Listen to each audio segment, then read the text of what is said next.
DMS3 TV here.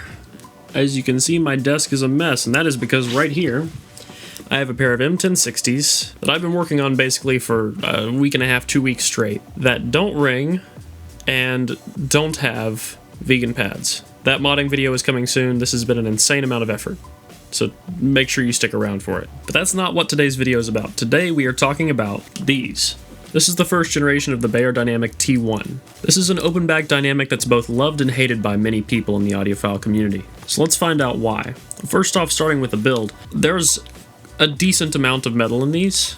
The bands that go across right here are metal. The grills are metal. The clips binding the cups onto the actual band is plastic, but it doesn't seem like too big of a deal because these look like they've aged relatively well. The pads seem to kind of do the same thing Sennheiser pads do over time and wear down.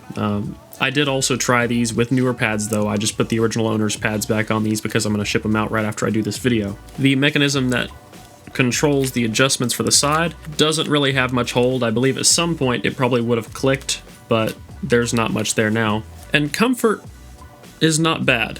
These are relatively light. The headband is a little bit lacking in padding, but the pads on the cups themselves tend to hold a majority of the weight, and this doesn't really seem to be too much of an issue. My biggest complaint regarding build, aside from the headband itself, is the cable. Now, this is a non-detachable cable on this generation, and unfortunately, this happens. The entire cable separates all the way to your 1/4-inch plug. Now that could easily be fixed with some paracord, but come on guys, for a headphone of this price, this shouldn't have been an issue.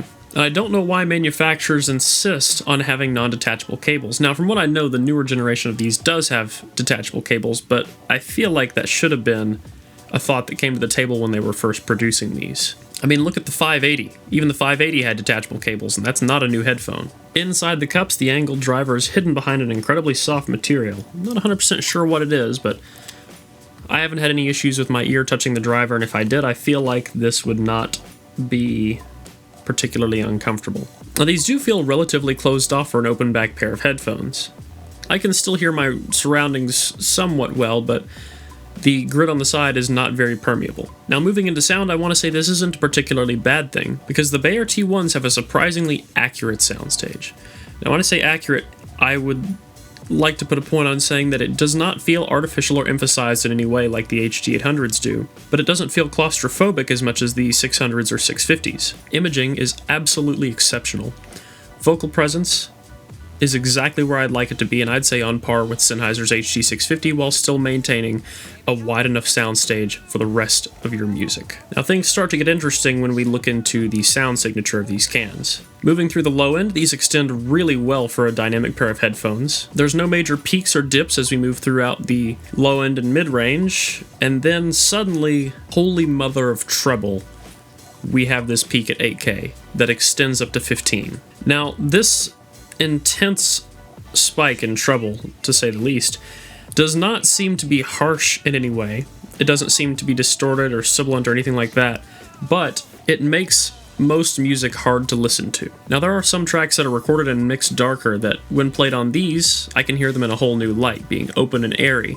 But for most music, the highs can be extremely, extremely overwhelming, which I find relatively unfortunate because these headphones excel in detail. And in many cases, I think brightness and detail can be confused with one another, but the Beyer T1 bridges that gap. There's headphones that sound detailed just because they're bright, and then there's headphones like the Beyer T1, which are exceptionally detailed, but also happen to be very bright. It seems to be a recurring theme of this hobby that there can be headphones out there that are almost ideal, but have one fatal flaw that ruins the rest of it. Whereas these, I absolutely love their imaging, soundstage separation, detail, everything about them, except for that horrendous spike in treble. Now I feel like these could have a lot of capability for modding, but for their price point, that's a lot of money to spend on headphones that you may or may not be able to fix. Now with that said, if you do like something bright, this is probably going to be one of the best options on the market,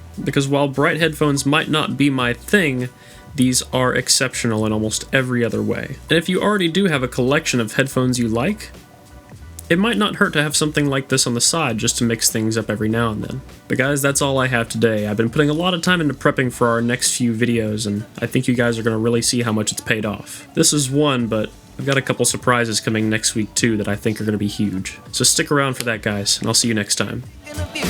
Peace. Baby, I'm painting